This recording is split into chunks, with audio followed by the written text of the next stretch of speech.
ఇది నీ సామ్రాజ్యమో లేకపోతే నీ రాజ్యమో అనుకుంటున్నావా? ఇంత విధంగా దుర్వినియోగం చేస్తున్నావు.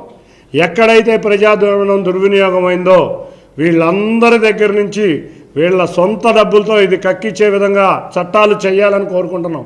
మరొకసారి ఇటువంటి వ్యక్తులు ప్రజాధనాన్ని దుర్వినియోగం చేయని విధంగా మీరు కృషి చేయాలని మా చంద్రబాబు నాయుడు గారిని, మా కూటమి నాయకులందరినీ కోరుకుంటున్నాం. నువ్వు ఇప్పటికైనా కళ్ళు తెరిచి ప్రజా జీవితంలోకి వస్తే ఆ 11 మంది ఎమ్మెల్యేలో లేకపోతే ఆ పార్టీయో అంతవరకు నీకు మిగులుద్ది. లేకపోతే నీకు ఇంకో 3 నెలల్లో నీ పార్టీ, నీ ఎమ్మెల్యేలు కూడా నీకు మిగలరని ఘంటాపదంగా చెబుతున్నాను.